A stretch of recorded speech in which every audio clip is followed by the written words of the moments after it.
ಈ ದಿನ ನಾವು ತರಕಾರಿಗಳ ಬಗ್ಗೆ ಮಕ್ಕಳಿಗೆ ಪರಿಚಯಿಸೋಣ.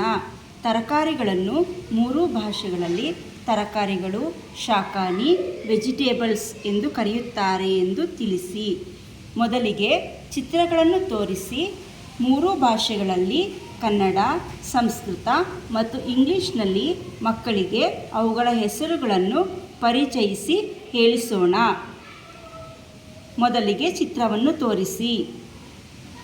ಕನ್ನಡದಲ್ಲಿ ಸೌತೆಕಾಯಿ, ಸಂಸ್ಕೃತದಲ್ಲಿ ಕರ್ಕಟ, ಇಂಗ್ಲಿಷ್ನಲ್ಲಿ ಕುಕುಂಬರ್. ಕನ್ನಡದಲ್ಲಿ ಗಜ್ಜರಿ, ಸಂಸ್ಕೃತದಲ್ಲಿ ಗೃಂಜನಕಂ, ಇಂಗ್ಲಿಷ್ನಲ್ಲಿ ಕ್ಯಾರಟ್.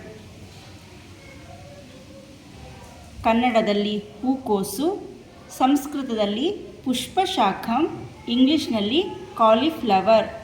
ಹೀಗೆ ಮಕ್ಕಳಿಗೆ ಚಿತ್ರಗಳನ್ನು ತೋರಿಸುತ್ತಾ 3 ಭಾಷೆಗಳಲ್ಲಿ ಅಂದರೆ ಕನ್ನಡ, ಸಂಸ್ಕೃತ, ಇಂಗ್ಲಿಷ್ನಲ್ಲಿ ಅದರ ಹೆಸರುಗಳನ್ನು ಪರಿಚಯಿಸೋಣ.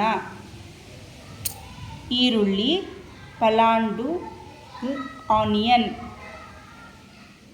ನಿಂಬೆಹಣ್ಣು, ನಿಂಬಕಂ, ಲೆಮನ್. ಶುಂಠಿ, ಆರ್ಧಕಂ, ಜಿಂಜರ್. ಹಾಗಲಕಾಯಿ, ಕಾರವೆಲ್ಲಂ, ಬಿಟಗಾಡ್. ಆಲೂಗೆಡ್ಡೆ, ಆಲುಕಂ, ಪೊಟ್ಯಾಟೊ. ಮೆಣಸಿನಕಾಯಿ, ಮರೀಚಿಕ, ಚಿಲ್ಲಿ. ಮೂಲಂಗಿ, ಮೂಲಕಂ, ರ್ಯಾಡಿಶ್. ಟೊಮ್ಯಾಟೊ, ಕೂಷ್ಮಂಡಹ, ಟೊಮ್ಯಾಟೊ.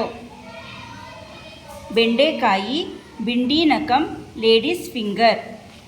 ನಂತರ ಮಕ್ಕಳಿಗೆ ರೈಮ್ಸ್ ಮೂಲಕ ಕನ್ನಡ, ಸಂಸ್ಕೃತ, ಇಂಗ್ಲಿಷ್ ಭಾಷೆಯಲ್ಲಿ ತರಕಾರಿಗಳ ಹೆಸರುಗಳನ್ನು ಪರಿಚಯಿಸೋಣ.